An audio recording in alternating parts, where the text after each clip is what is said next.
অবশ্যই country branding তো it was one of the topic. Branding তো এক একটা সময়ের উপরেও একটু ডিপেন্ড করবে, নিডের উপরে, ঠিক না? গাটের থেকে আমার মনে হয় বড় জিনিস, the moment you can feel in your gut, I think that's a very big kick. আমি যখন প্রথম ক্যারিয়ার শুরু করি, ধরেন ইন্টার্নশিপের পরে বার্জারে, I started as marketing officer. Reflection is very important, কারণ না হলে তো ইগো নিয়ে থাকবে। বাট রিফ্লেক্ট করলে, যখন আমি রিফ্লেক্ট করি, তখন আমি আমার লুপহোলসগুলি ধরতে পারি, আমি আমার ভুলগুলো ধরতে পারি।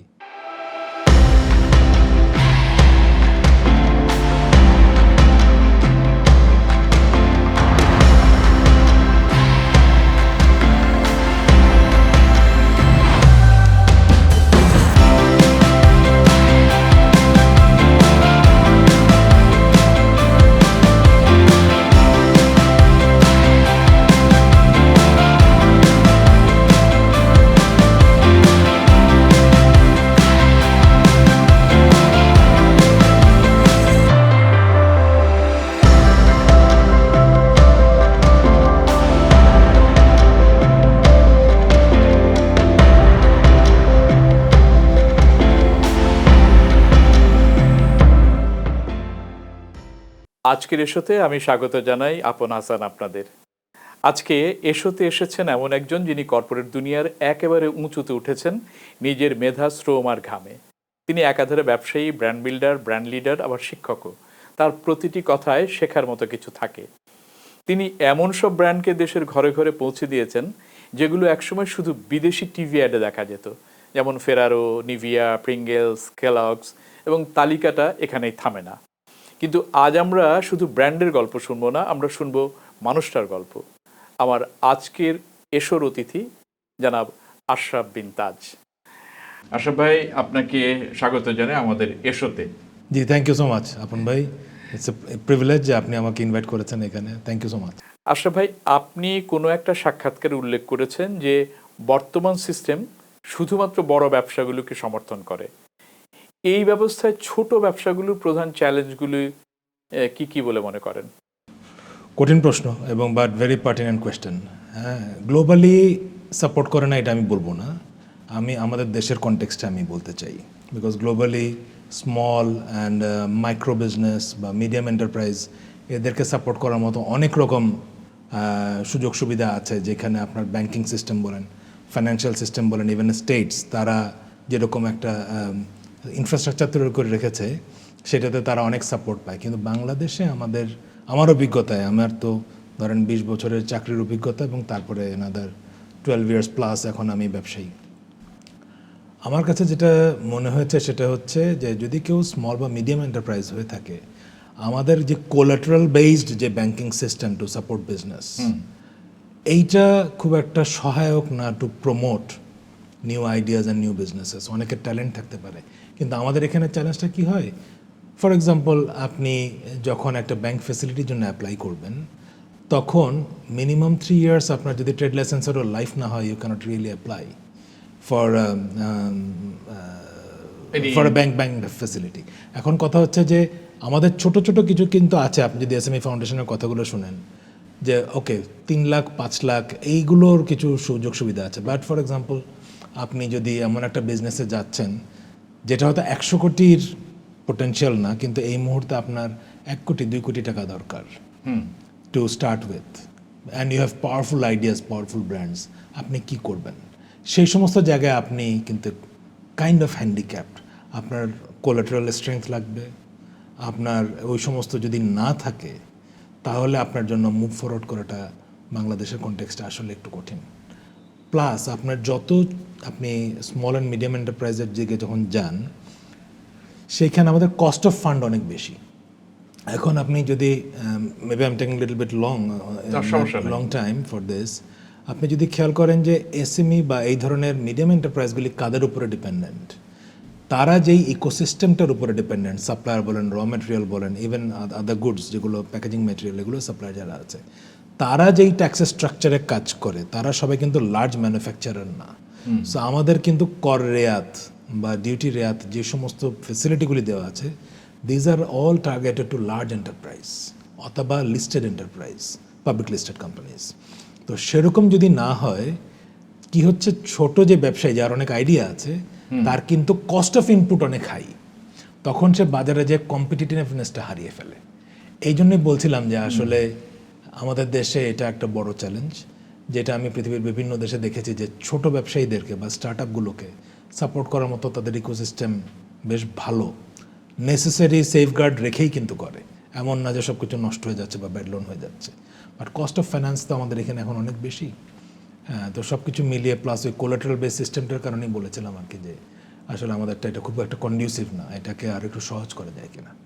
তাহলে এই ছোট ব্যবসায়ীগণ কি করে এই চ্যালেঞ্জগুলি ওভারকাম করতে পারবে বলে মনে করেন? আমার মনে হয় এটা একটা মোর, এটা আমার থট, এটা তো আমি তো পলিসি মেকার না। আমার মনে হয় ক্যাশ ফ্লোতে বেশি ফোকাস করা উচিত ওভার সিকিউরিটি কোলাটারালস। ব্যাঙ্কগুলো যদি এভাবে করে আপনার একটা সিস্টেম তৈরি করতে পারে, যেখানে the client has to prove যে এটার ক্যাশ ফ্লো ভালো, সেই ক্যাশ ফ্লোটাকে কাইন্ড অফ সিকিউরিটাইজ করে সেইটাকে যদি ব্যাংকে কোনোভাবে চ্যানেলাইজ করে কাইন্ড অফ একটা কোলাটারাল সিস্টেম তৈরি করা যায়, অ্যান্ড পোটেনশিয়াল হচ্ছে রেগুলার মনিটরিং করে করে যদি আপনার রিস্কগুলো কমানো যায়, তাহলে কিন্তু সাপোর্ট আসলে ভালো আসতে পারে। তা নাহলে দেখেন, আসলে একটা জমি দিয়েও তো অনেক সময় যে আপনি জমিটাকে ক্যাপিটালাইজ করতে পারবেন বা একটা অ্যাপার্টমেন্টকে ক্যাপিটালাইজ করতে পারবেন তেমন তো না। আর অনেক ভালো ছেলে মেয়ে আছে, তাদের হয়তো বা এই জমি জমা স্ট্রেংথ নেই, আমারই তো ছিল না। হ্যাঁ, তো যেই কারণে আমি বলতে চাচ্ছি যে এইখানে আপনি যদি বিজনেসের স্ট্রেংথ দেখে, তারা যদি এমন একটা সিস্টেম করতে পারে, আচ্ছা ঠিক আছে, আপনার বিজনেসের প্রসিডস এটা আমার ব্যাংকে এভাবে করে আসবে, and so that I can see the transaction before it gets sick.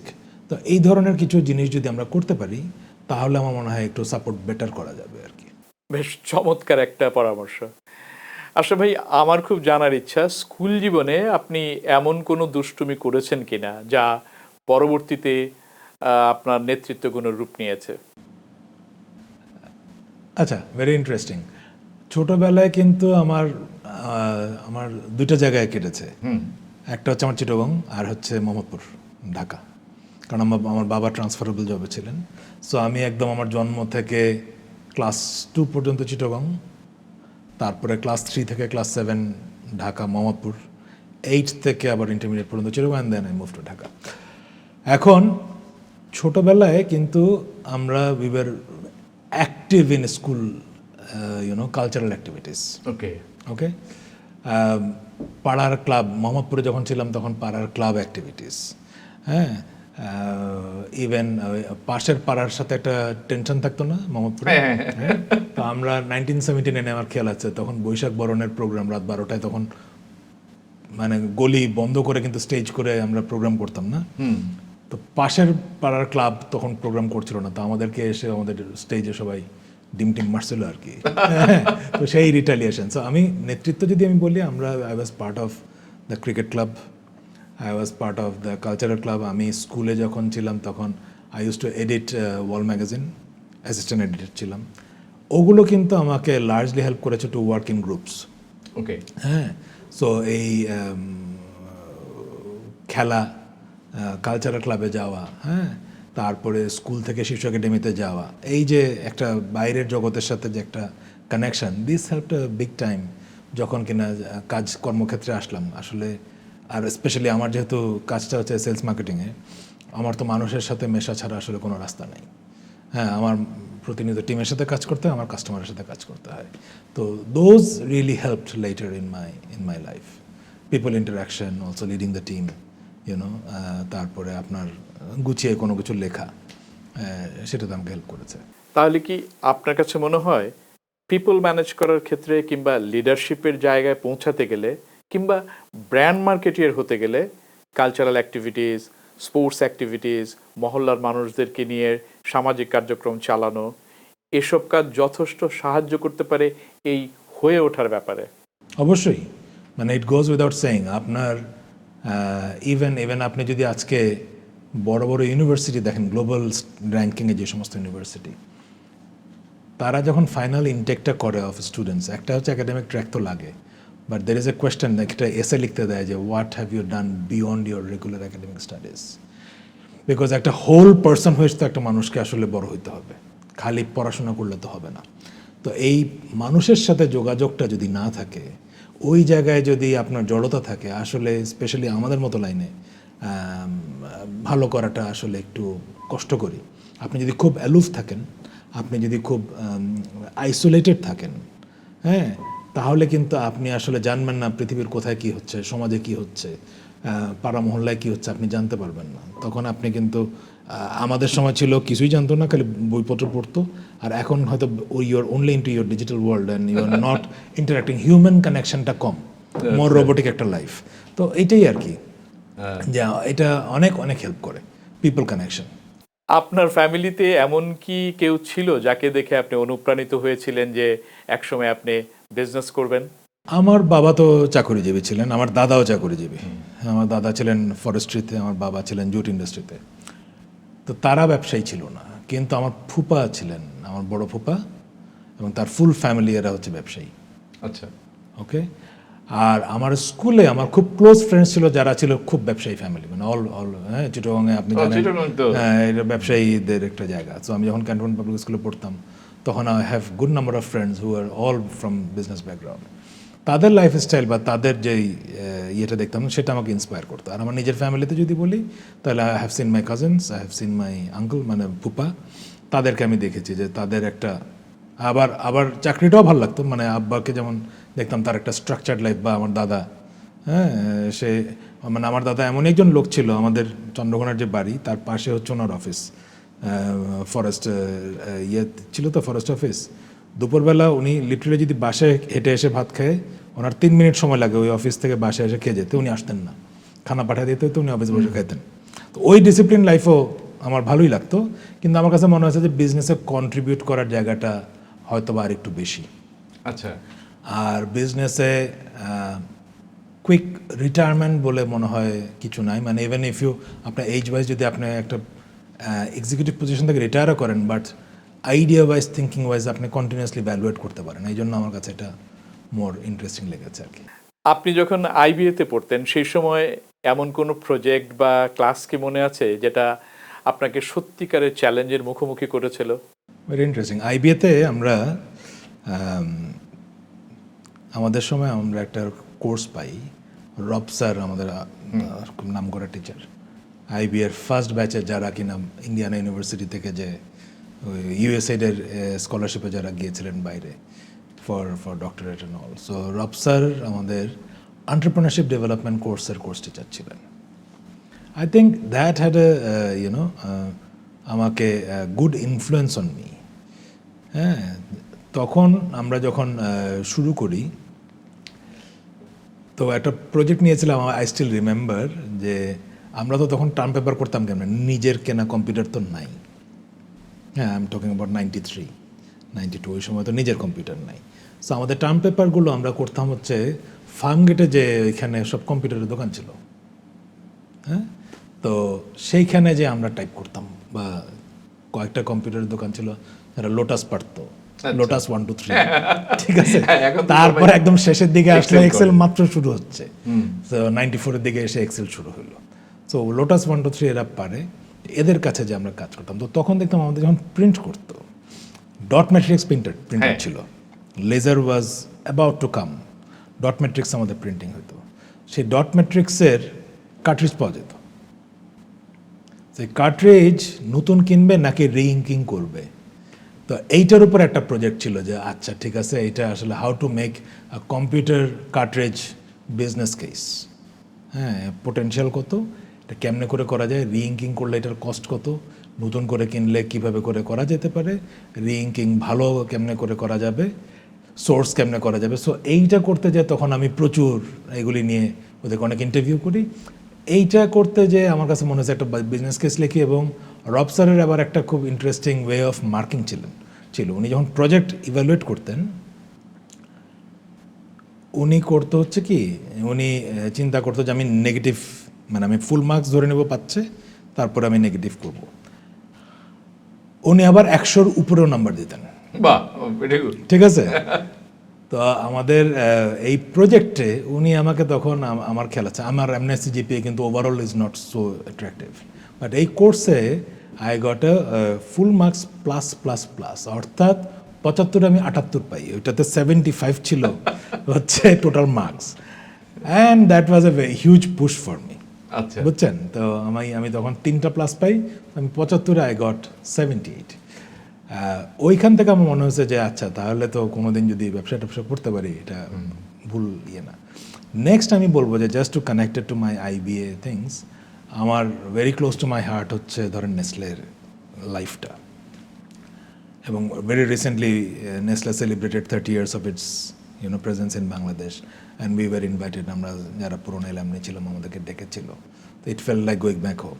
নেসলেতে যখন সিনিয়র লিডারশিপ প্রোগ্রাম করি, আমাদেরকে প্রোগ্রাম করে, প্রথম সিনিয়র লিডারশিপ প্রোগ্রাম হয় ফার্স্ট ব্যাচে, সেইখানে একজন ট্রেনার ছিলেন, ইন্টারন্যাশনাল মাস্টার ট্রেনার একজন ছিলেন, তো mister Sandeep Chowdhury from India, maps and grow ওর কোম্পানির নাম।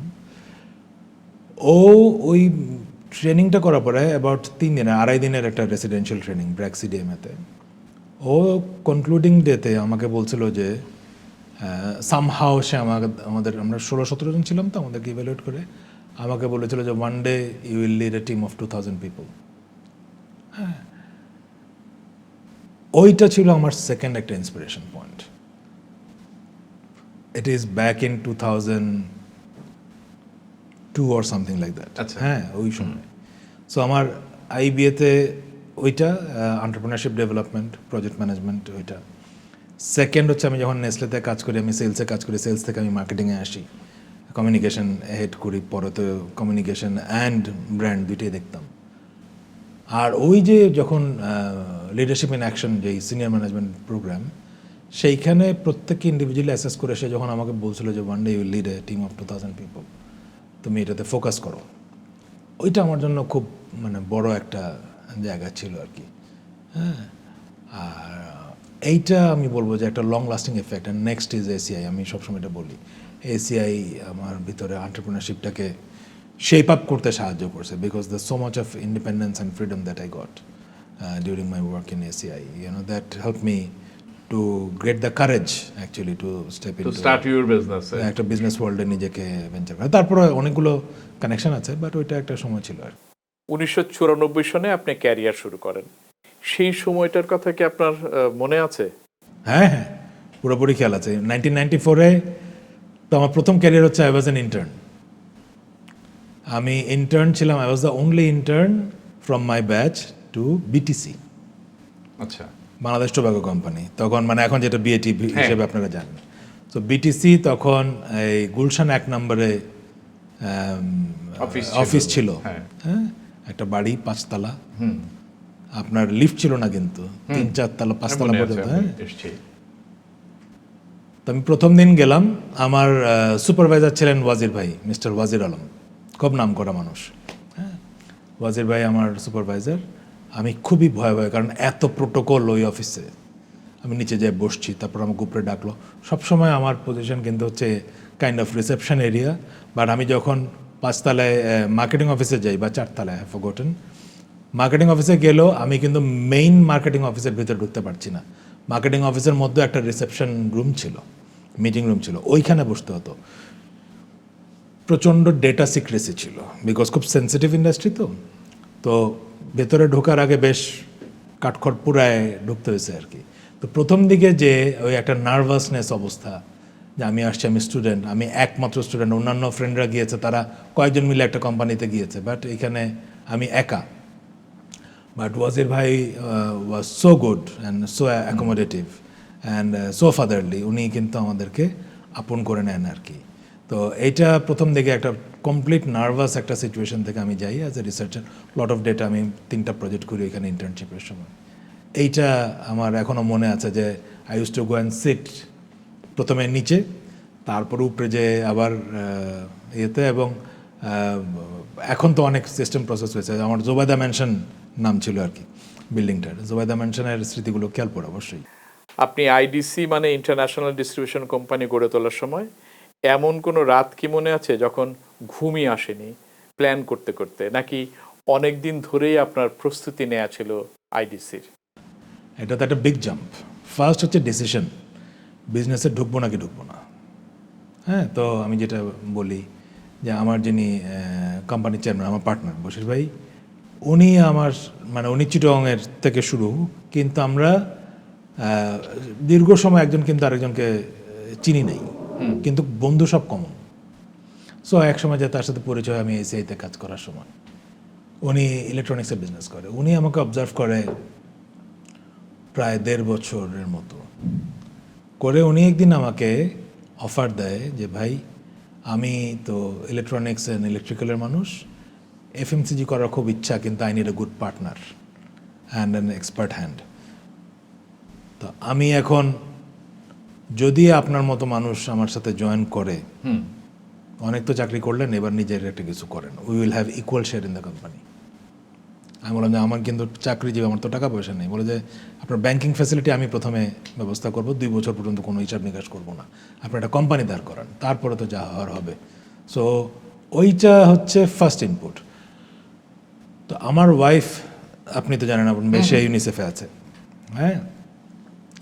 আমার ওয়াইফের তখন 2013-তে পোস্টিং হয়, মানে সে এর আগে সাউথ সুদান একটা অ্যাসাইনমেন্ট করে আসলো, তারপরে তার পোস্টিং হয়ে যায় ইস্ট তিমুরে, তিমুর লেস্তে, 3 বছরের জন্য চলে যাবে। বাসায় তখন আলোচনা শুরু করলাম যে কি করব। আচ্ছা, ততদিনে ফেরেরও বাংলাদেশে তারা একটা অনেক বড় হাউসের সাথে কাজ করে, তারা চিন্তা করছে যে তাদের ব্যবসায় ফুড বিজনেসে ডাইরেক্ট এক্সপিরিয়েন্স আছে এমন একজন কারো কাছে যাওয়া দরকার, এবং এমন একটা কোম্পানিতে যাওয়া দরকার যেখানে ওরাই প্রায়োরিটি, ওদেরকে মানে অনেকের মধ্যে এক হতে হবে না। তো এখানকার যিনি কান্ট্রি কনসালটেন্ট, সে আমার পরিচিত, সে আমাকে, তার সাথে আমার কথা হলো আর কি, যে আমাকে এরকম বলতেছে, তা একটা কোম্পানি মনে হয় শুরু করব, কিন্তু একটু তো ব্র্যান্ড ট্রেন্ড চিন্তা করতে হবে। সে তখন আমাকে অফার দেয় যে আচ্ছা দেখেন, আপনি যদি সিরিয়াস হন, তো আমাকে প্রশ্ন করে যেটা যে আপনি নিজে দেখবেন নাকি অন্য কেউ দেখবে। আমাদের ছেড়ে দিলে তার অন্য কেউ দেখার নেই, আর প্রথম দিকে তো মানুষজন ডাকার মতো পয়সা পাবো না, নিজেকেই দেখতে হবে। বলে যে আমি তাহলে আপনার একটা ইন্টারভিউ ব্যবস্থা করি ওদের সাথে, ম্যানেজমেন্টের সাথে। That was the start.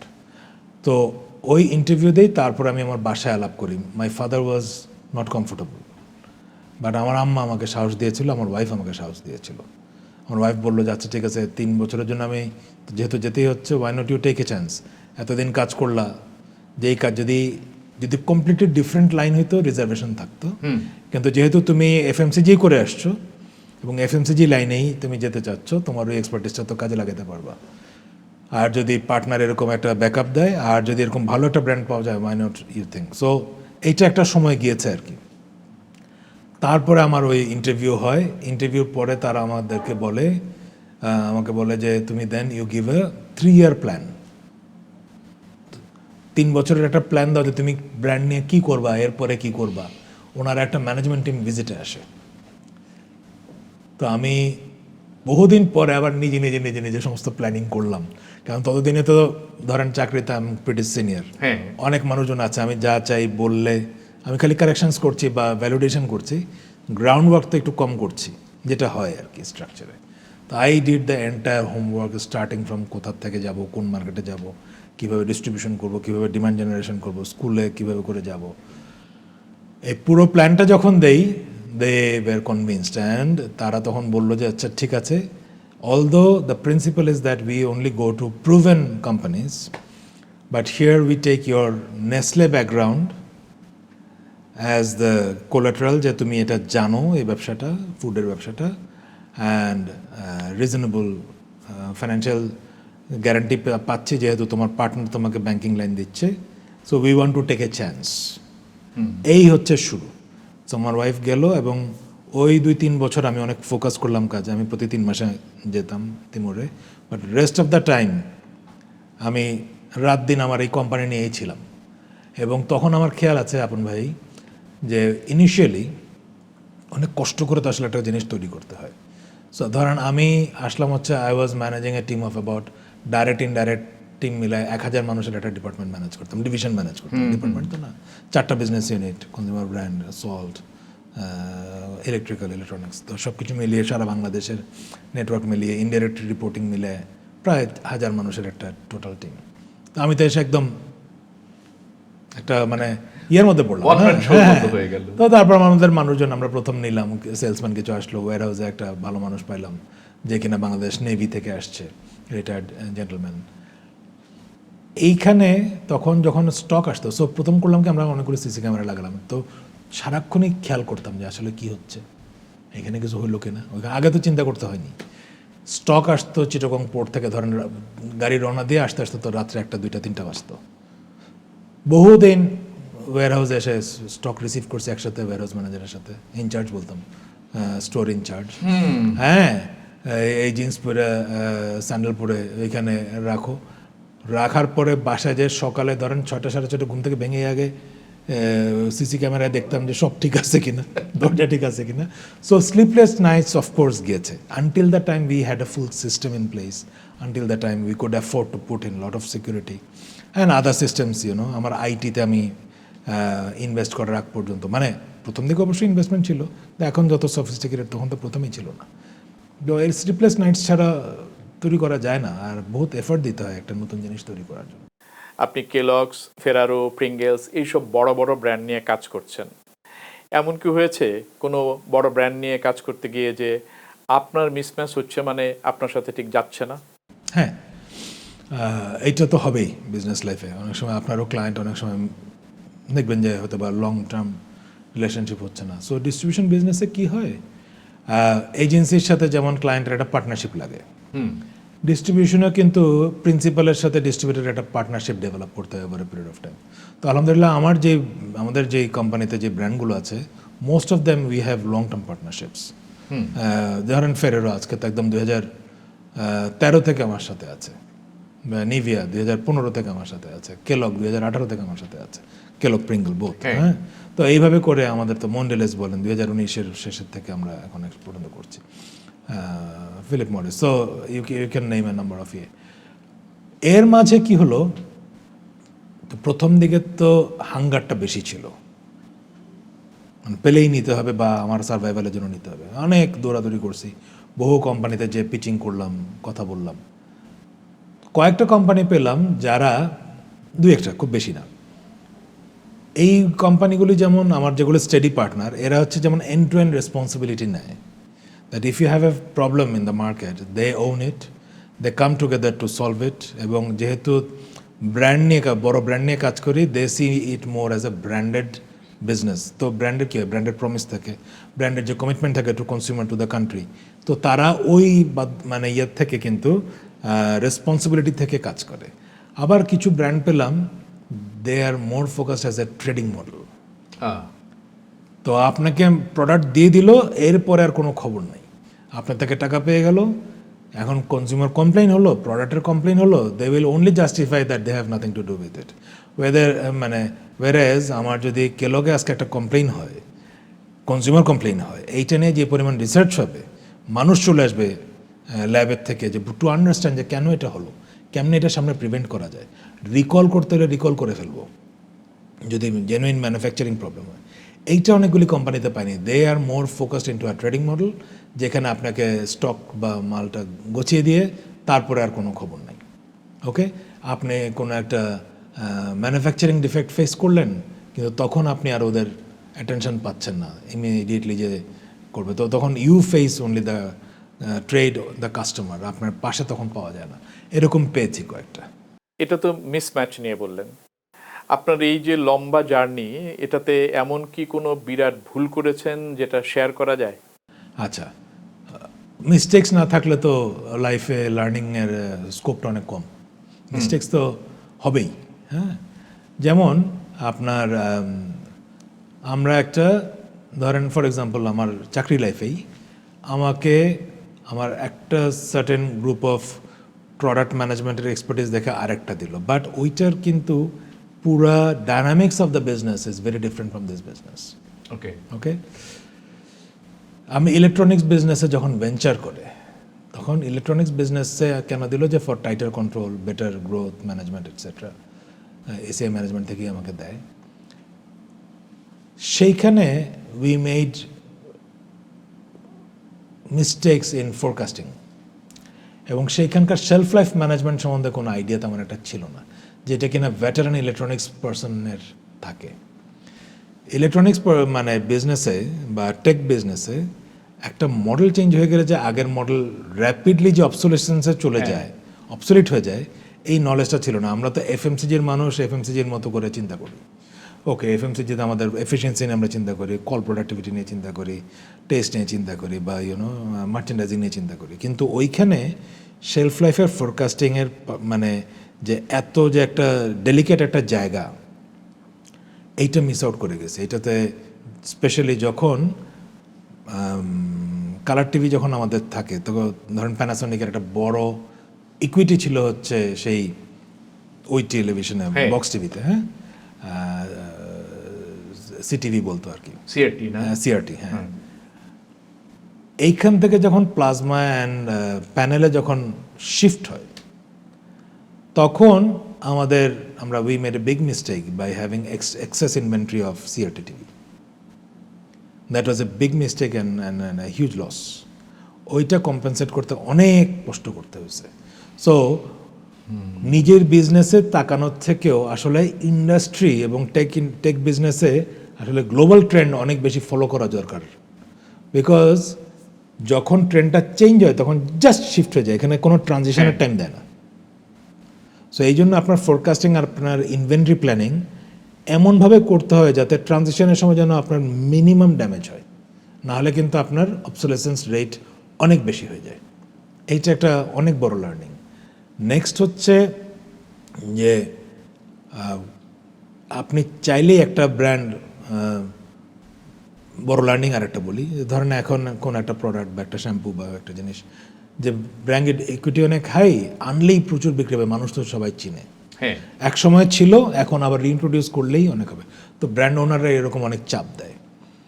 যেটা আমরা ভুলে যাই সেটা হচ্ছে দীর্ঘ অনুপস্থিতির জন্য মানুষ কিন্তু অলরেডি তার একটা পছন্দের অল্টারনেটিভ বা একটা কাজ চালানোর মতো অল্টারনেটিভ খুঁজে নিয়েছে। এইখান থেকে ফিরে আসার কিন্তু একটা জার্নি আছে, এটা এত সহজ না। এটা দিলেই যে সাথে সাথে মুড়িমুড়কির মতো চলবে এমনটা মনে করাটা ঠিক না। তো এইরকম দুইটা জায়গা আমি বলবো যে উইদাউট নেমিং, একটা তো নাম স্পেসিফিক্যালি বললাম বা ইন্ডাস্ট্রি বললাম, আর একটা তো স্পেসিফিক্যালি বললাম না, এরকম মিস্টেকস আমরা করেছি। আপনি ব্র্যান্ডের মিস্টেক নিয়ে কথা বলেন, প্রমিস নিয়ে কথা বলেন, এবার এথিক্স নিয়ে জানতে চাই। ব্র্যান্ড মার্কেটারদের কি কোনো ব্র্যান্ড মার্কেটে দেবার আগে ভাবা উচিত যে এই ব্র্যান্ডের এথিক্যাল সাইডটি নিয়ে, যেন ব্র্যান্ডটি ভালো কিছু করতে পারুক আর না পারুক, ভোক্তার যেন খারাপ কিছু না হয়? এটা না করে তখন কোনো উপায় নেই। আগে ধরেন আজকে থেকে ইভেন 20-25 ইয়ার্স ব্যাক তাও কিছু কাজকর্ম করা যেত, চটকদার কথাবার্তা বলে বিজ্ঞাপন করে কিছু করা যেত। কিন্তু আজকের যেই জমানা, যেই ডিজিটাল যুগ, এবং ছেলেপেলে যেই পরিমাণ অ্যাওয়্যার কনজিউমাররা, মুহূর্তের মধ্যে সমস্ত রেফারেন্স আপনি চেক করে ফেলে। আমি তো বিজনেস স্কুলগুলিতে বিভিন্ন জায়গায় মানে অ্যাজ গেস্ট লেকচারার যাই, বা বিভিন্ন সময় আমাকে ডাকে, আমি ওদেরকে বলি, যেমন ধরেন আপনার ইভেন দের আর এক্সাম্পলস যে আপনি সাউথ আফ্রিকাতে একটা ব্লান্ডার করেছেন যে কারণে ইউকেতে আপনার বিজনেস বন্ধ হয়ে যায়। Yeah, Right. you did a campaign in South Africa. The coolest monkey in town বললো United Colors of Benetton for one of their hoodies. And they showed a colored boy, একটা black ছেলেকে দেখালো.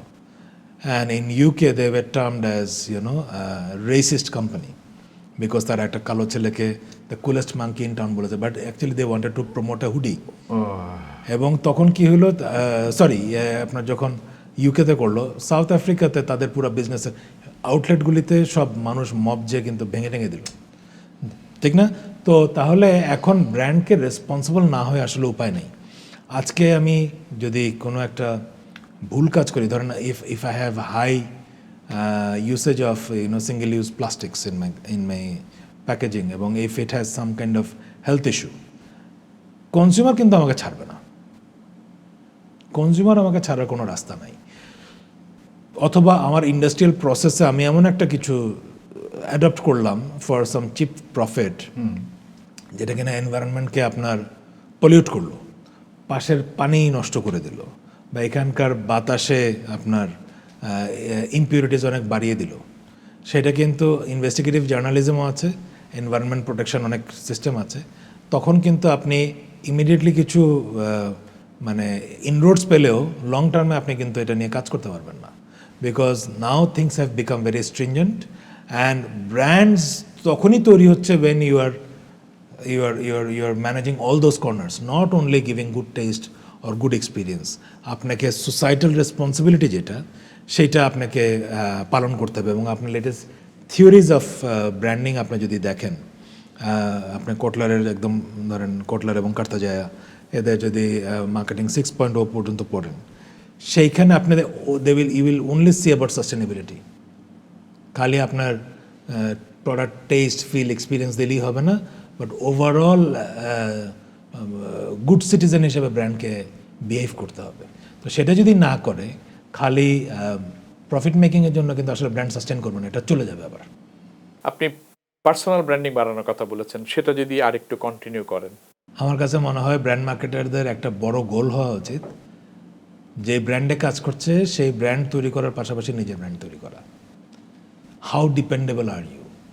আপনার market value আপনি কেমনে তৈরি করবেন? আমরা যে মার্কেট ক্যাপিটালাইজেশন বলি বা মার্কেট ভ্যালু বলি ফর মানে product brands and service brands, আমি নিজে কি, why should I be valued in the market? একজন এমপ্লয়ার অফ চয়েস কেন আমাকে নিতে চাবে? আমার মধ্যে কি স্কিলগুলো আছে? বিকজ আপনি দেখেন, আপনি একটা কোম্পানিতে টার্নওভার দিতে পারবেন, প্রফিট দিতে পারবেন, কিন্তু আজকাল কোম্পানি ভ্যালুয়েশন হয় কিন্তু মোর অন ইনট্যাঞ্জিবলস। আপনার যেটাকে আমরা Market ব্র্যান্ড ভ্যালু বলি, credibility, হ্যাঁ, ক্রেডিবিলিটি, সোসাইটাল ক্রেডিবিলিটি, এগুলো নিয়ে কিন্তু আসলে একটা ওভারঅল ব্র্যান্ড ভ্যালু হয়। তো তাহলে আপনার নিজের ব্র্যান্ড ভ্যালু যদি করতে যান, আপনি যদি ডেট্রিমেন্টাল কিছু করে থাকেন টু সোসাইটি, আপনার পরের এমপ্লয়ার কিন্তু চিন্তা হবে, যদি রেসপন্সিবল এমপ্লয়ার হয় সেই চিন্তা করবে যে আপনাকে নিলে ওর কোম্পানির লাভ হবে নাকি ক্ষতি হবে। এটা আমার থট, যে আপনি যদি নিজের ব্র্যান্ড তৈরি করতে না পারেন, পার্সোনাল ব্র্যান্ডিংয়ে যদি আপনি ফোকাস না করেন, খালি যদি আপনি শর্ট টার্ম প্রফিট মেকিংয়ের দিকে তাকান, লং টার্মে আপনার ব্র্যান্ড ডিভ্যালুয়েশন হবে। আপনি একটা কোম্পানিতে টার্নওভার অ্যান্ড প্রফিট এথিক্যালি আনতে পারেন, আবার আপনি শর্টকাট ওয়েতেও আনতে পারেন, কিন্তু সেটা যদি সাস্টেনেবল না হয় তাহলে তো মার্কেট আপনাকে খুব সাকসেসফুল মার্কেটার হিসেবে রেকগনাইজ করবে না। If you want to be recognised as a successful marketer, আপনি চলে আসার পরেও যদি ব্র্যান্ডগুলো সাস্টেইন করে তাহলে তো আপনি সাকসেসফুল, ঠিক না? তো তার মানে কি, আপনি নিজেকে তৈরি করতে হবে, আপনার নিজের মার্কেটেবিলিটি আপনি তৈরি করবেন। সেই ক্ষেত্রে আপনার পার্সোনাল ব্র্যান্ডিং যদি আপনি হার্ড করতে না চান, it is very difficult to do unethical marketing. Unethical marketing করলে তো আপনি আসলে বড় কিছু করতে পারবেন না। আপনি শর্ট টার্ম কিছু স্পার্ক পাবেন, কিন্তু সাস্টেইন করতে পারবেন না। কারণ ব্র্যান্ড কিন্তু আমরা কি বলি দেখেন, ব্র্যান্ডের তো নানা রকম ডেফিনেশন আছে, বাট ব্র্যান্ড তো end of the day it's a promise that you have to keep. এখন আপনি এবং ইন হোলিস্টিক ওয়ে, রাইট? এখন আপনার সেই প্রমিসগুলি যদি না রাখে, আপনি খালি মানে চিপ মানির পিছনে খালি দৌড়ান, তাহলে তো হবে না। তাহলে যেমন মনে করেন আজকাল বড় বড় কর্পোরেশনগুলি সাস্টেনেবিলিটি নিয়ে এত কথা বলে কেন, এনভায়রনমেন্ট নিয়ে কথা বলে কেন? If you want to make money by hurting the earth environment, you can make, but does that going to give you lot of name and fame? No. আপনি তো বিজনেস করবেন কি 5 বছর 10 বছরের জন্য, নাকি you want few generations for you to continue?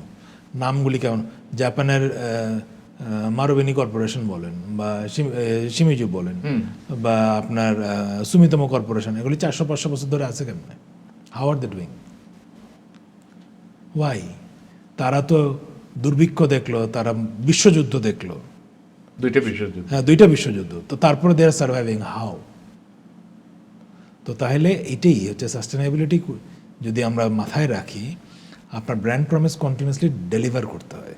এবং ব্র্যান্ডগুলি, আমি তো বলি হচ্ছে ব্র্যান্ড ম্যানেজারের থেকে ব্র্যান্ড কাস্টোডিয়ান বলি। কাস্টোডিয়ান কখনো খারাপ কিছু করতে পারবে না, যেটা শর্ট টার্মে আপনাকে গেইন দিল কিন্তু লং টার্মে আপনার ক্ষতি করলো, এমন কোনো কিছু করা ঠিক না। এটা আমি ব্র্যান্ড মার্কেটারদেরকে স্পেশালি খুব রিকোয়েস্ট করি আর কি দেখার জন্য। আজকাল আমরা যেমন ধরেন আমি very much connected with Asia marketing federation. Asia marketing federation এখন আমি adviser, just immediate past secretary general ছিলাম আমি।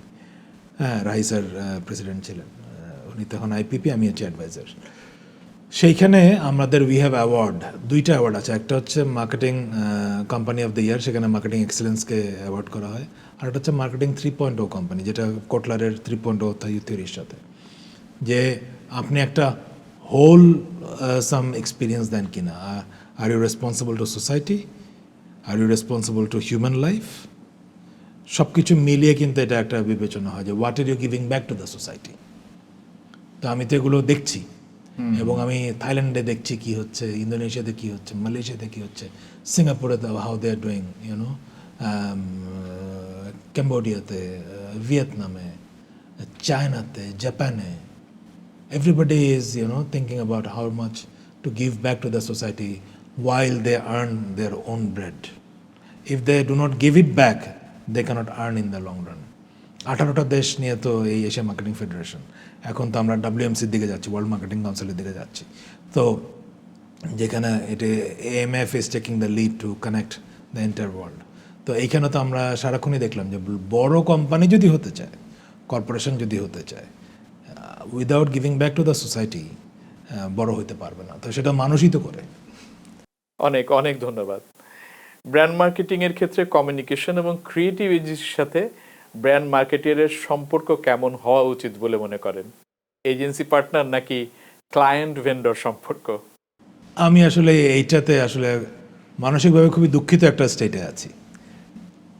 একটা সময় ছিল, ধরেন আজকে থেকে 30 বছর আগেও যদি আমি বলি,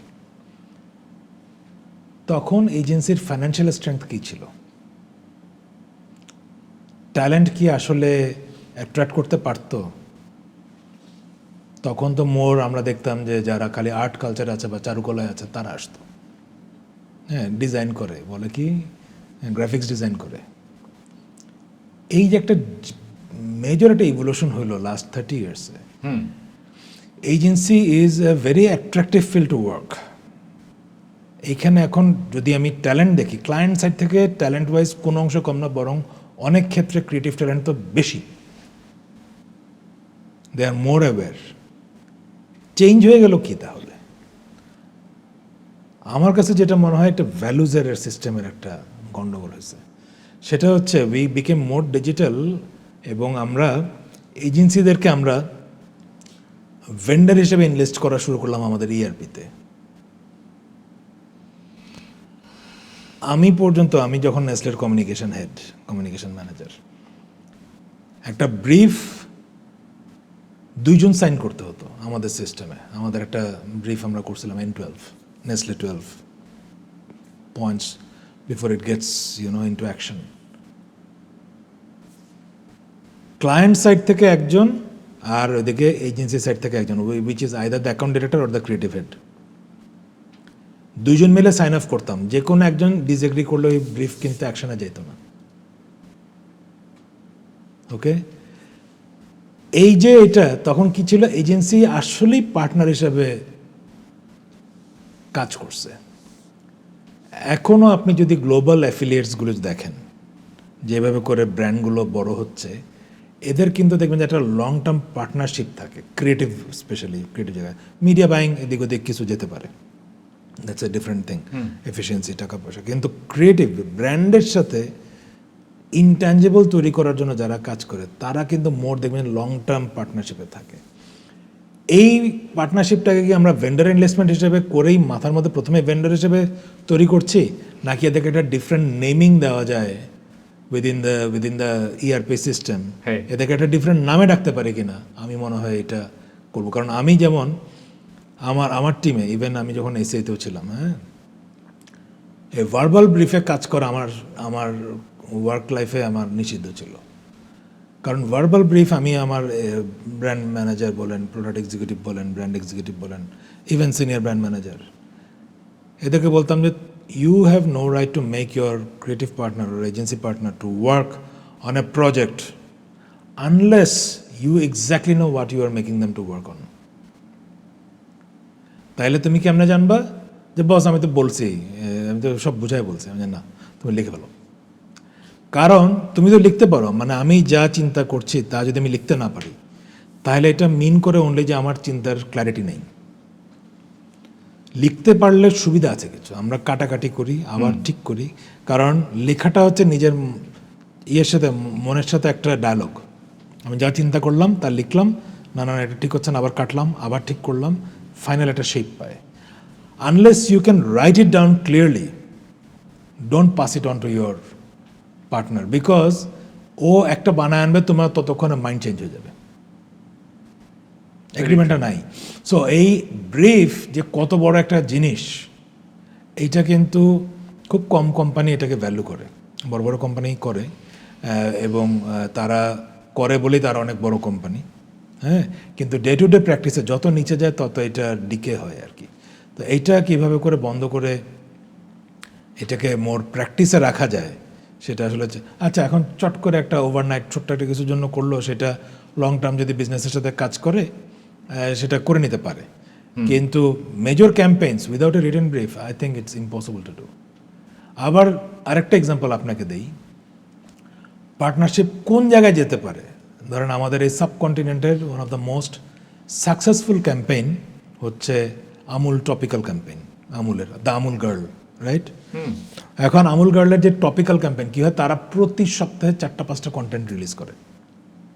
ইভেন যখন আমাদের মুস্তাফিজ যখন ওদের 5টা উইকেট নিল, হ্যাঁ, তখনও কিন্তু কন্টেন্ট একটা আসছিল।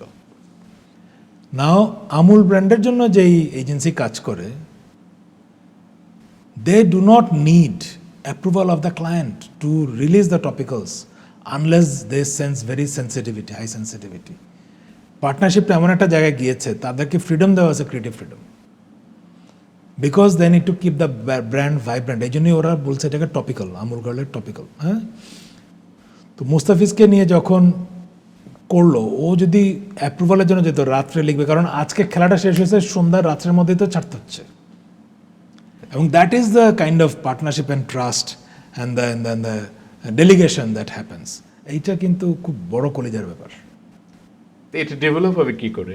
এইটা খুব ক্লোজলি কাজ করতে হবে। দেখেন আমাদের সময় ভাই, আমি তো এখন মানে kind of what you call dinosaur ইন্ডাস্ট্রিতে। হ্যাঁ, কিন্তু আমাদের সময় কিন্তু নিয়ম ছিল কিছু, এজেন্সির মানুষ অফিসে বসে কাজ করতো to get more accustomed with the brand, প্রসেসগুলির আন্ডারস্ট্যান্ডিংয়ের জন্য। এবং আমরা যে এজেন্সিতে বসে কাজ করতাম, রিসার্চ করছি একসাথে, খালি আমরা চলে গেছি বা রিসার্চ এজেন্সি ইনপুট দিছে, আমরা বসে নাও।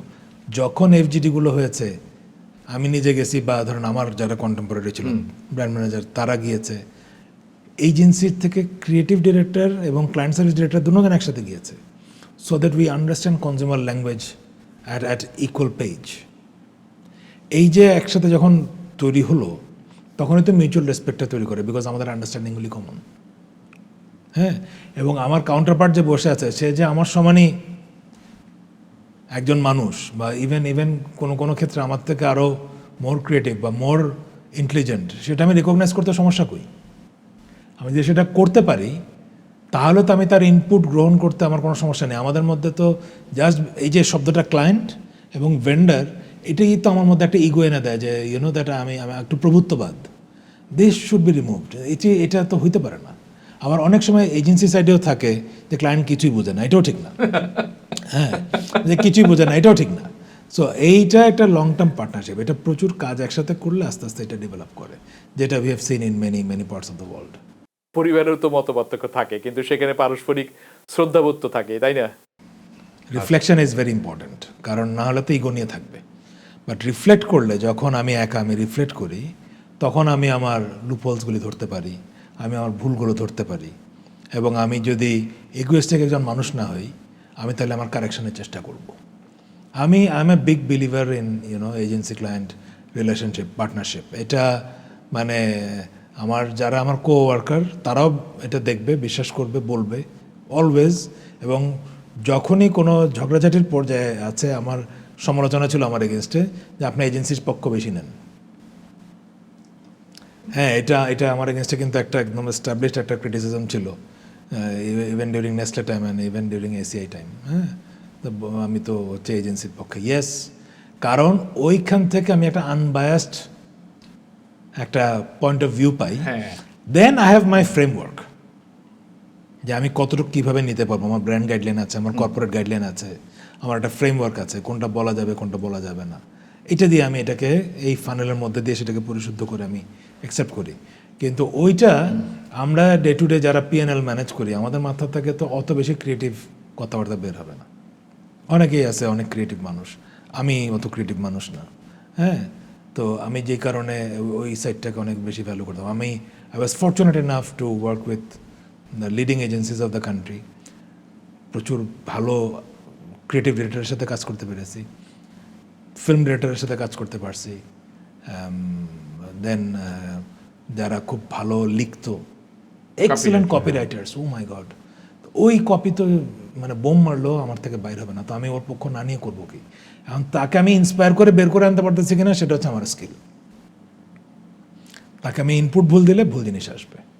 ভাই, আপনার সেলস জার্নি নিয়ে যদি কিছু বলেন। ওইখানে তো আমি নন এক্সিকিউটিভ, ওইখানে আমার ডাইরেক্ট কিছু নাই। সেলসে আমার সেলস জার্নিটা আমার অনেক মজার। ওভারঅল ক্যারিয়ারে আপনি যেটা বলছিলেন আমার সাথে একটু আগে, যে সেলসের পরে মার্কেটিংয়ের পরে কমিউনিকেশন, এত কিছু, ঘটনাটা কি? আমি যখন প্রথম ক্যারিয়ার শুরু করি, ধরেন ইন্টার্নশিপের পরে বার্জারে, I started as marketing officer. তো ব্র্যান্ড মার্কেটিংয়ে একটা আগ্রহ হইল, এবং বস কিন্তু হচ্ছে বিখ্যাত marketing person Azam Reza. Okay, ওনার কাছে প্রথম হাতে করি, ভেরি ফ্ল্যামবয়েন্ট মার্কেটার। এরপরে আমি কিন্তু বার্জারে খুব বেশি দিন কাজ করিনি, 2 বছর কাজ করছিলাম, ভেরি ফ্যাসিনেটিং টাইম। বস চলে আসছিল ঢাকায়, উনি ব্যাংকে চলে গেলেন, উনি কুড নট স্টেঞ্জ, এরকম ভাবি খুব অসুস্থ হয়ে গেছিলেন। তখন আমি যখন সুযোগ পাই নেসলেতে আমাকে ইন্টারভিউর ফাইনাল স্টেজে আমাকে বলা হলো যে আমরা কিন্তু তোমাকে ইন্টারভিউ করতেছি ফর সেলস। আমি বললাম যে এইটা কেমন কথা হলো? হ্যাঁ, আমি তো আসবো না। বললো যে আচ্ছা, if you give a condition যে তুমি কখনোই মার্কেটিংয়ে আসতে পারবা না, তোমার অ্যাসপিরেশনকে, আমি তো বললাম আমার মার্কেটিংয়ে কাজ করা, বলছে if you give a condition that you will have to work in sales only but you can't come to marketing, will you join? কী জানি তখন ছিল, আমি বললাম I think probably I will not. এই আমাকে কিন্তু ওই আনসারের পরে আমাকে কিন্তু ফাইনাল করে, মানে সিলেক্ট করে। আচ্ছা ঠিক আছে, তাহলে আমরা why not we try him out in sales, and then gradually তো এখানে ট্রান্সফার হওয়ার সুযোগই থাকে। 4.5 বছর আমি সেলসে কাজ করি প্রথম, and I had a very fast track career in sales. আমিও সেটাই অনেক মার্কেটিং টিম এবং বিশেষ করে আমাদের কমিউনিকেশন টিমকে বলি যে সেলসের পেইন যদি মাঠ পর্যায়ে যে বুঝতে পারা যায়, তবেই ভালো কমিউনিকেশন স্ট্র্যাটেজি তৈরি হতে পারে। অনেক বড় হেল্প করে, বিকজ আপনি যদি আমাদের স্টলওয়ার্ড, আমাদের সিনিয়ররা যারা আছে মার্কেটে, এদেরও যদি ক্যারিয়ার দেখবেন যে একটা significant time they spend in sales, it's not all in brand marketing. সেলসের কানেক্ট না থাকে, বাংলাদেশের তো ধরেন একটা ট্রেডের একটা বড় রোল থাকে। সো ট্রেড মার্কেটিং যদি জানা না থাকে কনজিউমার মার্কেটিংয়ের পাশাপাশি, আপনি তো সিইও পজিশনের জন্য নিজেকে তৈরি করাটা ডিফিকাল্ট, বা ওভারঅল মার্কেটিং ডিরেক্টর হওয়াটাও ডিফিকাল্ট। আপনি অ্যাপ্রোপ্রিয়েট মার্কেটিং প্রোগ্রাম ডিজাইন করবেন কেমনি if you do not know your major stakeholder, which is your channel partners, who are traders and distributors and wholesalers and all this people. এখন modern trade, so আপনাকে তো multiple angles of business আপনাকে শিখতে হবে। তো সেলসের ওই যে প্রথম আমি যে নেসলেতে 4.5 বছর কাজ করলাম, that had immense foundation for me two letter on flourish as a marketer. প্রথম আমি সেলস অপারেশনসে কাজ করি, তারপরে আমি আরএসএম হই চিটাগং, মানে বাংলাদেশ ইস্ট, তারপরে RSM central, then I became the communication manager, then I became the marketing and communication manager. হ্যাঁ, senior culinary and communication manager আমার লাস্ট ডেজিগনেশন নেসলেতে। হ্যাঁ, Maggi full portfolio plus communication, research and then consumer services সব দেখতাম আমি। কিন্তু ওই যে মার্কেটে যে কাজগুলো হতো, অনেক ব্র্যান্ডই ছিল লো বাজেট, সেখানে আপনি সেলসের নুয়ান্সেন্স না জানলে আপনি সবসময় কি আপনি মিডিয়াতে যেতে পারবেন? আপনি তো পারছেন না। So how to manoeuvre through the sales channels, তো সেটার অনেক বড় ইনপুট কাজ করে, তো ওইটা আমাকে হেল্প করছে আর কি। তো then when I went to ACI, আমি তো বিজনেস হেড করতাম। বিজনেস হেড তো হচ্ছে basically managing your PNL, so you have both sales, marketing, production all working with you. তো ওইটা আবার আরেকটা অ্যাঙ্গেল আনে আর কি, তখন ম্যানুফ্যাকচারিংয়ে আস্তে আস্তে ইন্টারেস্ট আসলো। স্মার্ট মার্কেটিং মঙ্গোলিয়া, এটা নিয়ে অভিজ্ঞতা কীরকম ছিল? যদিও বেশ কিছু বছর হয়ে গেছে, তারপরে একটু জানতে চাই। ওদের এটা মানে I was a keynote speaker back in 2017 বা 18, আমি ভুলে গেছি এক্স্যাক্টলি, এটা সম্ভবত 17। I was one of the keynote speakers immediately after Square released its campaign Jui, যেটা যেমন একটা আর এক চুলো ছাড় নয়, সেই বিখ্যাত campaign which won awards all across, তানবীরের করা খেয়াল আছে। স্মার্ট মার্কেটিং ওরা প্রত্যেক বছর এই থিমে এখন পর্যন্ত করে, কিন্তু বছরে একটা সেমিনার করে। মঙ্গোলিয়া ওভারঅল আমাদের কাছে কান্ট্রি ইমেজটা কি, ধরেন কোথায় আছে আমরা জানি না, দেয়ার স্ট্রং, হ্যাঁ, এরা কি রাশিয়ান ল্যাঙ্গুয়েজ বলে না জার্মান বলে নাকি চাইনিজ বলে, that also we don't know, because এরা দেখতে কিছুটা চাইনিজ রাশিয়ান। হ্যাঁ, বাংলাদেশে কি মঙ্গোলিয়ার কোনো এমবাসি আছে? নাই তো, ঠিক না?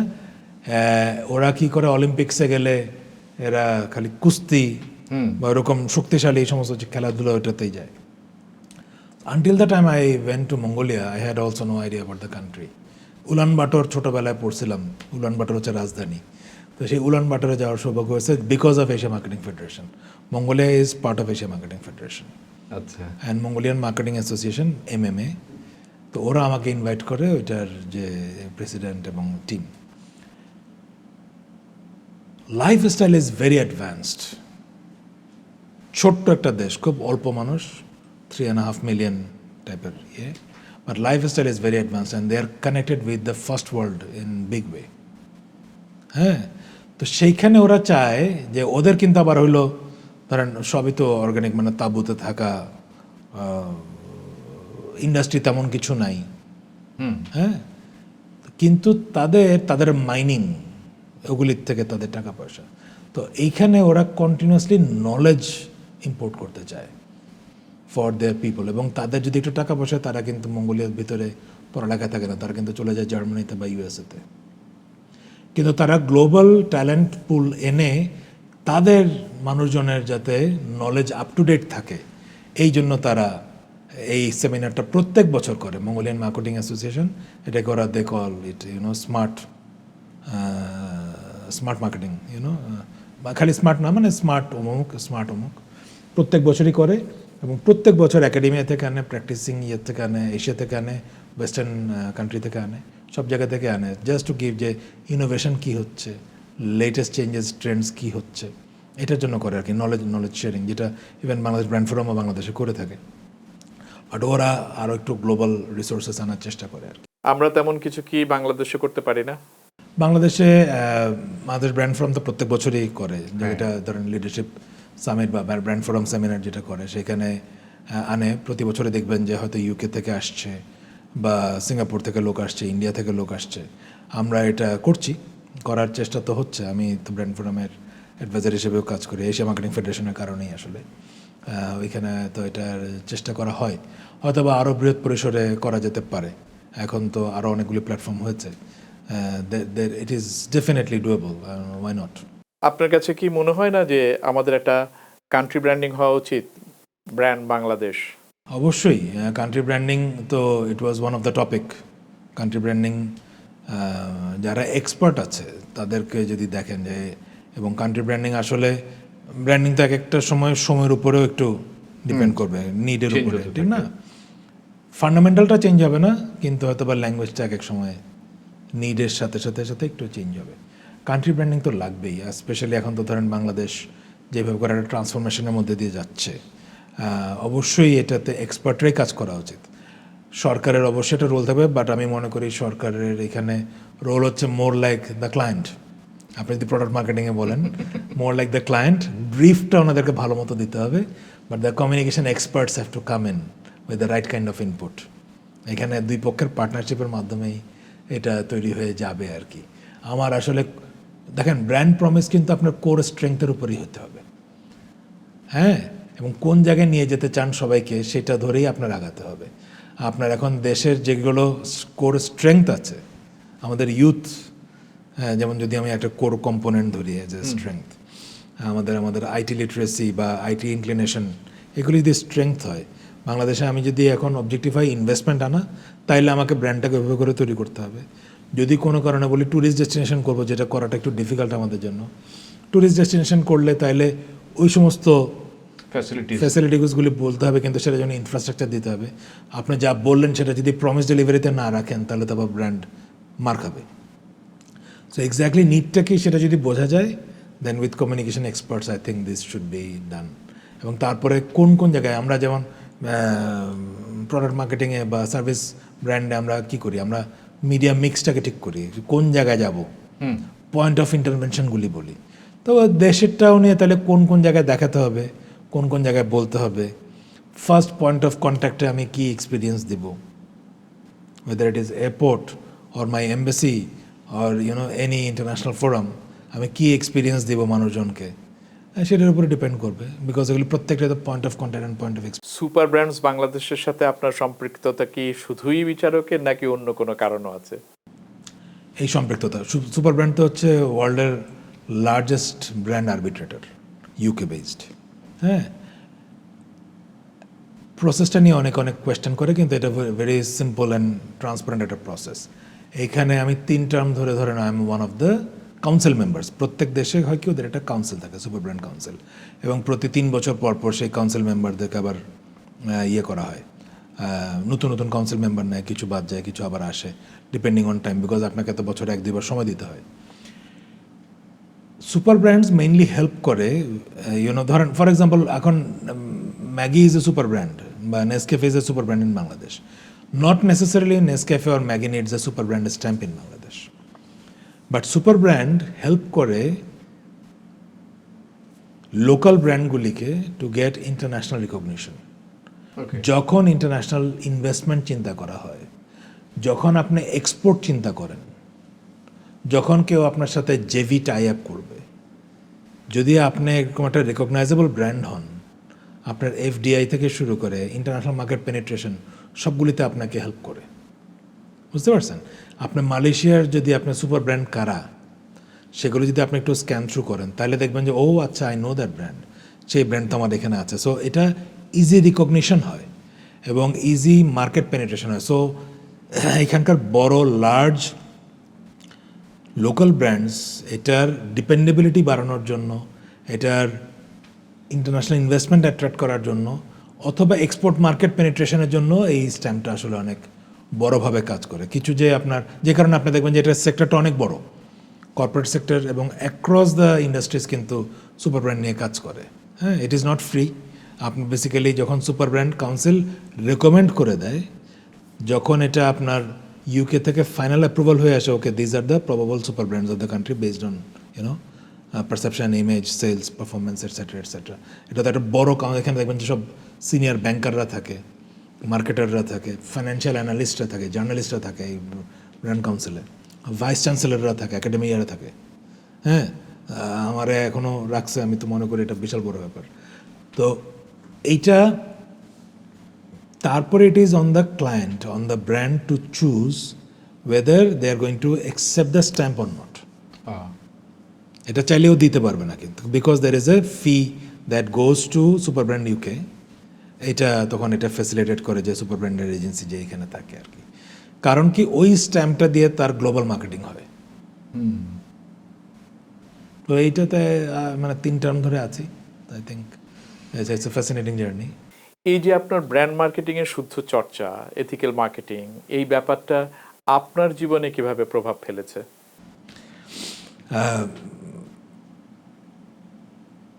আমি যখন আমার কোম্পানি শুরু করি, আমি তো ডিস্ট্রিবিউশন কোম্পানি, এখন না হয় ম্যানুফ্যাকচারিংয়ে যাচ্ছি, ফ্যাক্টরি আমাদের কেনা হলো, আমরা ফুড ম্যানুফ্যাকচারিংয়ে যাব, কিন্তু আমার কোম্পানিরও তো একটা মার্কেটিং আমাকে করতে হয়েছে, আমার সমস্ত প্রিন্সিপালদের কাছে যে পিচ করতে হয়েছে না, এবং তারপরে পারফর্ম করতে হয়েছে। সো আমাদের জার্নিটাতে আমরা কি কি জিনিসে ফোকাস করেছি, আমরা দেখলাম যে প্রিন্সিপাল ডিস্ট্রিবিউটরের মধ্যে trust is a big issue, transparency is a big issue, accountability is a big issue, data sharing is a big issue. এগুলি হয় না দেখে প্রিন্সিপাল ডিস্ট্রিবিউটারশিপ পার্টনারশিপ অনেক সময় থাকে না। তো এগুলো আমরা রিমুভ করতে চাইলাম। So this are all part of ethical relationship and marketing management, যে আমরা প্রিন্সিপালকে আমাদের বুকস ওপেন করে দিই। তো এইটা যেটা নেসলে থেকে শিখেছি, যেটা বার্জার থেকে শিখেছি, যেটা এসিআই থেকে শিখেছি, এটা যখন আমার ব্যবসায়িক লাইফে আমি একই জিনিস যখন প্র্যাকটিস করলাম, তখন আমি বলবো যে এই যে 26 জনের কোম্পানিকে আজকে প্রায় ধরেন 1600-1700 মানুষ, বা এখন ফ্যাক্টরি ট্যাক্টরি যেহেতু এখন হয়ে গেছে আলহামদুলিল্লাহ, এখন এই যে প্রায় 2000-এর বেশি মানুষ কাজ করে, এইটার একটা বড় অবদান হচ্ছে to stay very strong on those sides. চেষ্টা করি, এক এক সময় যে স্লিপ হয় না, মানুষ হিসেবে ভুল হবে, ইন্টেনশনালি করি না, ভুলভ্রান্তি যা হয় হতে পারে, কিন্তু ইন্টেন্টটা থাকে পরিষ্কার থাকার, এটা অনেক বড় হেল্প করে, অনেক বড় হেল্প করে। আশরাফ ভাই, আপনি তো অনেক প্রোডাক্ট লঞ্চ করেছেন এই কর্মজীবনে। নতুন প্রোডাক্ট লঞ্চের সময় কিভাবে বোঝেন যে এইটা চলবে? গাট ফিলিং, মার্কেট ডেটা, নাকি কিছু লাকি রিচুয়ালস আছে আপনার? Oh I think it's a combination of everything, you know. একটা হচ্ছে কিন্তু অ্যাজ এ ডিসিশন মেকার আপনি সবসময় খেয়াল করবেন, আপনি নিজে you are running this organisation for such a long time, আপনি সোশ্যালি অনেকগুলি জায়গায় ইনভলভড। গাটের থেকে আমার মনে হয় বড় জিনিস, the moment you can feel in your gut, I think that's a very big kick. কিন্তু গাট ফিলটা ডেভেলপ করতে হলে একটা প্রসেসের মধ্যে দিয়ে লং টার্মে আসতে হয়। সেটা কি, যে you quickly need to understand, যে মানে ডেটা কেমনে করে দেখতে হবে, কোন কোন ডেটা দেখতে হবে। ডেটা তো আপনি অনেকই পান, বাট কোন ডেটাগুলি দেখতে হবে। তারপরে বোঝার চেষ্টা করি যে এটার কি আসলেই কোনো রোল আছে কিনা কনজিউমার লাইফে, ওকে, এটা ডিফারেন্সিয়েটেড হবে কিনা, মানুষ কেন ট্রাই করবে, এগুলো অনেক কিছু চিন্তা করি। কিন্তু তারপরে ধরেন এখন ডিস্ট্রিবিউশন বিজনেসে আমরা কি করি, আমরা বোঝার চেষ্টা করি যে ব্র্যান্ডটার এনাফ অ্যাওয়ারনেস আছে কিনা, বিকজ ডিস্ট্রিবিউটারের অনেক মার্কেটিং করার স্কোপ কম, যেহেতু আমি ডিস্ট্রিবিউটার, আমার more of channel management. So if you have enough awareness, তাহলে আমি কাস্টমার মার্কেটিং বা ট্রেড মার্কেটিং করে আমার ডিমান্ডটা আমি জেনারেট করতে পারবো। But if the brand doesn't have enough awareness, then it's a big challenge. So it's a combination of everything. I look at data, then I do sense check with stakeholders, but then at the end of the day, সব কিছু মিলায়ে there's a gut feel that gives me the last kick. অনেক ছেলে মেয়ে আপনার হাত ধরে আপনার কাছে শিখে অনেক বড় বড় কাজ করছেন। নতুনদের আপনি কিভাবে বোঝেন যে এই ছেলে মেয়ে পারবে? Very interesting. আমি প্রথমে দেখি যে সে আসলে জানে কিনা তার সারাউন্ডিংয়ে কি হচ্ছে। First, this is what I see, what I assess. Are you aware what is happening around you? Current affair সম্বন্ধে কোনো আইডিয়া আছে কিনা, কি হচ্ছে আশেপাশে। সিভি দেখি, সিভি দেখে আমার মোস্ট অফ দ্য কোয়েশ্চেন্স কিন্তু অ্যারাউন্ড দ্যাট সিভি। ও যদি বলে যে ধরেন একদম freshman, just the day before, I think 3 days back, I was assessing one kid, just fresh graduate from the university. আমি দেখলাম যে ও ইন্টার্নশিপ করে নাই, but he did his thesis, মাস্টার্সের thesis. So my starting point was around the thesis. আচ্ছা ভাই, তোমার থিসিসে কী ছিল, what was the problem statement, what was your thesis statement, তুমি কী পাইলা, কনক্লুশনটা কী ছিল, এখন তুমি যে ফিল্ডে কাজ করতে চাও। হ্যাঁ, সো আমার স্টার্টিং পয়েন্ট হয় ওইটা। সো প্রথমে আমি বোঝার চেষ্টা করি কি, আচ্ছা যদি ফ্রেশম্যান হয়, সে তার পড়ালেখায় যেই কটা কাজই করছে প্র্যাকটিক্যাল কাজগুলিতে সিরিয়াস ছিল কিনা। যখন ও বলে যে আমি 6 মাস আগের কথা এখনো খেয়াল নেই, তখন আমি বুঝে যাচ্ছি ঠিক আছে, ওকে। তাহলে লিখলো যে ইন্টারেস্ট স্পোর্টস, স্পোর্টসে কোনটা, বললো ক্রিকেট বা ফুটবল, সকার। তাহলে বলো দেখি পরশুদিন কোন খেলাটা হয়েছিল, কারণ পরশুদিন একটা ইভেন্ট গিয়েছে বড় সড়ো। হ্যাঁ, so first we try to understand ও যেগুলি লিখেছে সেগুলো অথেন্টিক কিনা। তারপর বোঝার চেষ্টা করি দেশে এখন কি হচ্ছে, কোন ব্র্যান্ড কি করছে বলো দেখি, তার আসলে ইন্টারেস্ট আছে কিনা মার্কেটিংয়ে কাজ করার। ডাজ ই নো তার ফেভারিট ব্র্যান্ড কোনটা, সেই ব্র্যান্ড নিয়ে সে কতটুকু অ্যাওয়্যার, সে কোন কোম্পানিগুলি পছন্দ করে, কেন পছন্দ করে, does he or she have an opinion. মানুষের সাথে মেশার সে কাজ কি কি করেছে, সে তার এনাফ ক্লাবের সাথে ইনভলভ ছিল কিনা, কালচারাল ক্লাব থাকে, ফটোগ্রাফি ক্লাব থাকে, এই ক্লাব থাকে, সেই ক্লাব থাকে, ঠিক না, বিজনেস ক্লাব থাকে। তো বিয়ন্ড স্টাডিজ সে কোনো কিছু করেছে কিনা, এটা হলো ফ্রেশম্যান। আর যারা এক্সপিরিয়েন্সড তাদের সাথে এখন আমার যেমন সেলসে যারা স্পেশালি থাকে, এদের সাথে একটা বড় আলোচনা হয় হচ্ছে ডিজিটাল এক্সপার্টিস। অনেকে কিন্তু প্রচুর এক্সপার্ট ইন মুখের কথাবার্তায়, কিন্তু আজকের যে জমানা এখানে অ্যানালিটিক্স ছাড়া আসলে কাজ করা যায় না। সো নিজেকে কন্টেম্পোরারাইজ করে কিনা, অনেক এক্সপিরিয়েন্স, 20 বছরের এক্সপিরিয়েন্স, কিন্তু খুব খারাপ অবস্থা, কারণ জাস্ট বিকজ তারা নিজেদেরকে আপ টু ডেট করে নাই অন দ্য ডিজিটাল ফিল্ড। তারা সব অবসোলেন্স আছে, ওই টেলিভিশন গল্পের মতো হয়ে যাচ্ছে, ছবি ভালো কিন্তু এই টেকনোলজি আর কাজ করতেছে না, বুঝছেন।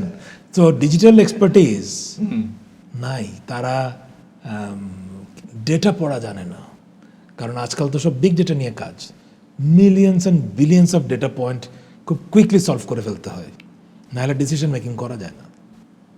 আমি যেমন বলি যে okay we get certain data, আমরা কিছু কিছু ডেটা পাই, আমি যে একটা এক্সেল শিটে কতগুলি রো থাকে আমি নিজেও জানতাম না until the time I saw it, because one day I started browsing through it.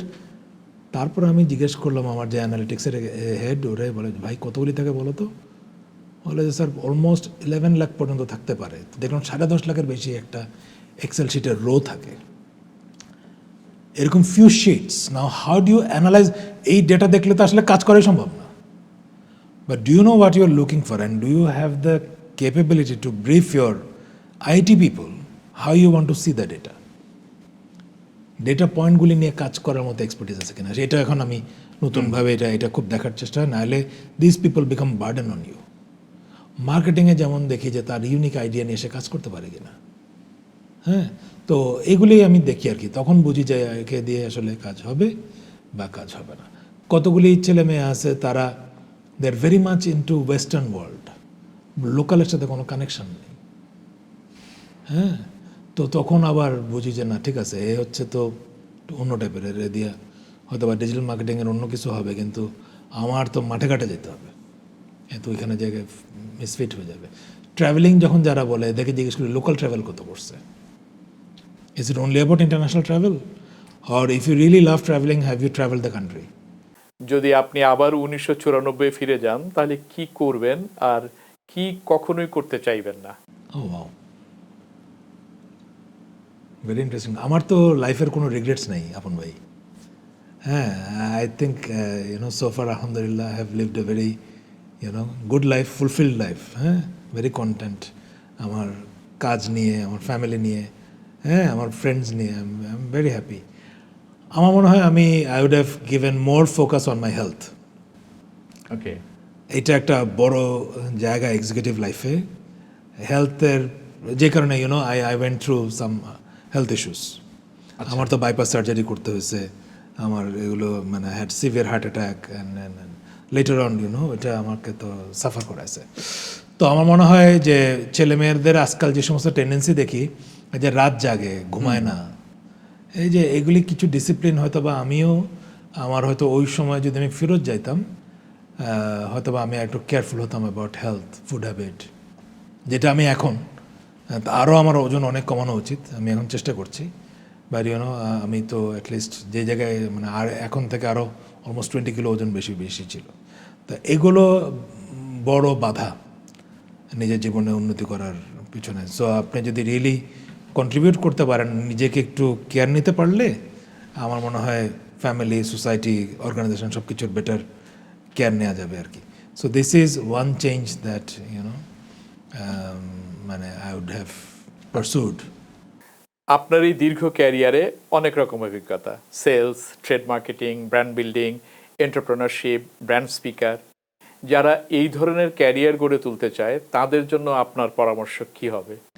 ধরেন এটা তো অনেক বড় একটা উপদেশের জায়গা, আমি সেই জায়গাটা এখনও ডিজার্ভ করি না এত বড় উপদেশ দেওয়া, কিন্তু আমি ধরেন এক্সিকিউটিভ লাইফ, এফএমসিজি, বা অন্যরা যারা আছে, আমার মনে হয় আমি বলবো যে বা মার্কেটিং এই ক্যারিয়ার যদি করে, কনজিউমারের কন্টিনিউয়াস টাচে থাকা উচিত, কাস্টমারের কনজিউমারের চ্যানেল অ্যান্ড কনজিউমার, এই দুইটা জায়গায় আমাদেরকে সলভ করতে হয়। কিন্তু এই দুইটা জায়গায় থেকে যদি ডিসকানেক্টেড হয়, খুব বেশি দিন সাকসেসফুল হতে পারবে না। এই দুই জায়গায় কন্টিনিউয়াস টাচে থাকা উচিত। এক, অবজারভেশন পাওয়ার কীভাবে করে বাড়ানো যায় এটাতে অনেক ফোকাস করা উচিত। How to improve your observation skills, communication skill. অনেক ছেলে মেয়ে টেকনিক্যালি অনেক এক্সপার্ট, কিন্তু কমিউনিকেট করতে পারে না ঠিকমতো। কমিউনিকেশনটা কিন্তু একটা সফট স্কিলের মধ্যে one of the most important skill I feel is the communication skill. আপনি যা চিন্তা করছেন বা যা ভাবছেন এটা ঠিকমতো বলতে পারা, সময় মতো বলতে পারা, হ্যাঁ, এইটা একটা জায়গা I feel is very important. আর নিজেকে কন্টিনিউয়াসলি রেলেভেন্ট রাখা। অনেক সময় হয় কি, আমাদের যখন 5-10 বছর হয়ে যায় কাজে, আমরা নিজেকে আর শিখাই না কোনো কিছু, আমরা একটু নিজেরা এক্সপার্টস হয়ে যাই, তারপরে লার্নিংটা বন্ধ হয়ে যায়। লার্নিংয়ের কোনো শেষ নাই, ইউনো। আমি যেমন এক্সাম্পল দিই, মিস্টার মানিসুদ্দৌলার অ্যাট 90 years of age সে এখনও নিজেকে রেলেভেন্ট রাখে কেমনে। I get amazed to see the amount of উনি নিজে কী পড়াশোনা করেন, নতুন বই কোনটা পড়েন বা ডিজিটাল PDF কোনটা পড়ছেন, জাস্ট টু স্টে রেলিভেন্ট। না হলে বলে যে না হলে আমি মিটিং করলে তো you guys will not listen to me, ঠিক না? তো নিজেকে রেলেভেন্ট রাখা, নিজেকে কন্টিনিউয়াসলি আপস্কিল করা, হ্যাঁ, নিউ স্কিল অ্যাকোয়ার করা, to stay relevant for the consumer. এই জন্যই কনজিউমার এবং কাস্টমার কানেকশনটা থাকতে হয় আর কি। তো এগুলি যদি রাখা যায় তাহলে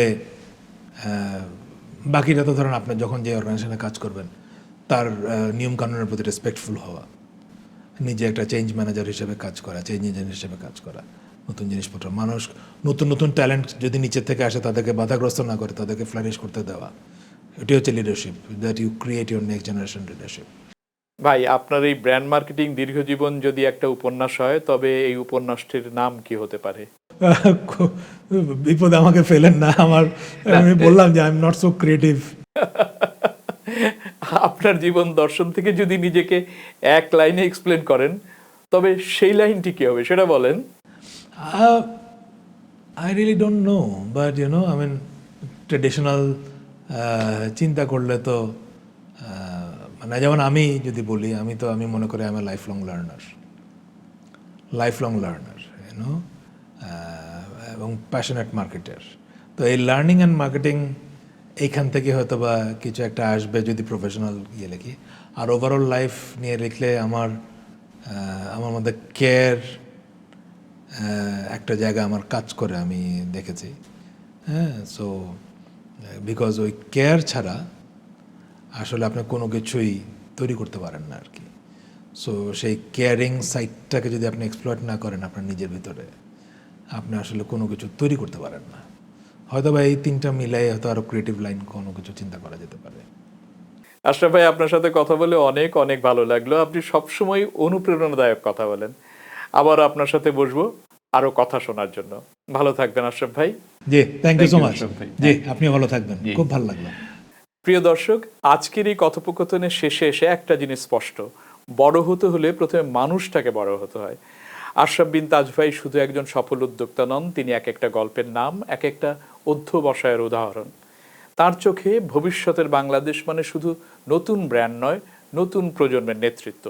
আর আমাদের এই ছোট্ট আড্ডায় আমরা সেই ভবিষ্যতের পথে কিছু পাথেয় পেলাম, গল্প, অভিজ্ঞতা আর কিছু চিন্তার খোরাক পেলাম।